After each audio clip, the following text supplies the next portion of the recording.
millions ci kopparu CFA lañ jotagum ginnaaw ba Cour des comptes génne ab rapport ci Covid-19 ñu tudd ci ay nit yéenekaay bi la Soleil ne xaalis bi ngi génn benn ak benn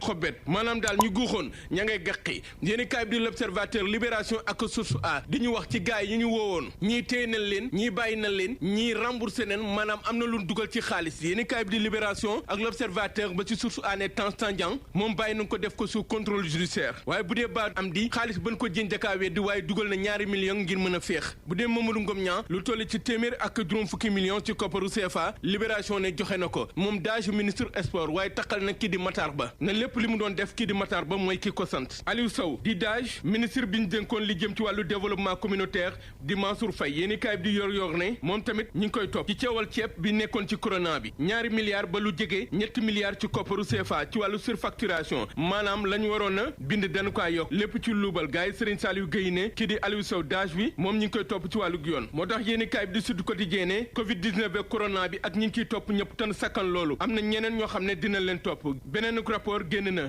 yéeni kaay groupe Sud Communication bi ne doxantu bi kay ak dem ak dikk bi ca dig dina takarnaase ñëpp ca dig lañ jëm ginnaaw ba procureur financier bi jëlee dogal sant waa dig ngir ñu def liggéey ci way ndere Cour des comptes ci yéeni kaay bi di évidence ci le quotidien ñu ne justice ba ci wàllu reddition des comptes ngir saytu alal réew mi jamonoy kay ña ngay labali ginnaaw ba takk der yi tàmbalee liggéey bi fond Covid-19 di jëm ci wàllu consignation maanaam am na ñuy fay waaye am na ci ñoo xam ne am nañu retour de parquet moo tax pôle judiciaire financier bi ci yéeni kaay bi di 24 heures fa séenee door ay procédure pénale topp gars yi ginnaaw rapport goo xam ne ci atum 2019 jàpp fanweeri fan ak benn ci weeru mars atum 2024 procureur financier Abdoulaye Sylla activé na division des investigations criminelles ndaxte nee na liñ gis ci ay ndombe te gars yi def ko ci alal réew mi lu yéeme la ci yéeni kaay bi ñu ne lépp loo xam ne war na ci te yoon war ko def dina ko def moo tax actionné nañ dikk ci yéeni kaay bi di laaj ci xaalis boobule ñu fopp ci jamono joo xam ne Sénégal ñi ngay wër xaalis boo xam ne dañ koy yoree mim réew yéeni kaay bi di enquête na Sénégal bu doon ni day xëccoo di njëkkante gars yi jiitu nañ ko ginnaaw FMI ba mu dakkalee alal jim fa seeni dugal ci mim réew di Sénégal Côte d'Ivoire Bénin ak Togo ak Mali ñoom ña ngay doxal seen programme waaye jamono jooji Sénégal mbir mi daal yéex na moo tax taal bu taw tàkk wolof na fu ne lañ koy xambee moo tax gouvernement bi ne naam mënta jëlee ca bitim réew na fexe ba li nekk ci réew mi mu mën kaa jariñoo moo tax mu tàllal loxoom fa séenee màjjal jaaree ko ci borom alal yi ci réew mi te yéene ko réew mi ak suñuy dëkkandoo yi ñu bëgg a jàppale ci utum koppar googile ñu jàpp ni lépp loo xam ne tey ji ñi ngi ko ciy dund rek kii di président Macky Sall mooy ku ñu ko teg maanaam lu jig njàkk moo di njàkk moo tax lu ne ñu yàq ko lu ne ñu teg ko ci kawam tey jii yéene kaay bi di Walf Quotidien ne Macky Sall kay waa Pastef ñi ngi koy songee fu ne di dal ci moom di ko jaaree fu ne may ñu ko dara yéene kaay front de terre bi nag ne li leen jaaxal mooy président Macky Sall naam li nga koy song bari na ak li ñuy teg ci kaw bari na waaye danoo gisul kenn ku taxaw di ko défendre dem na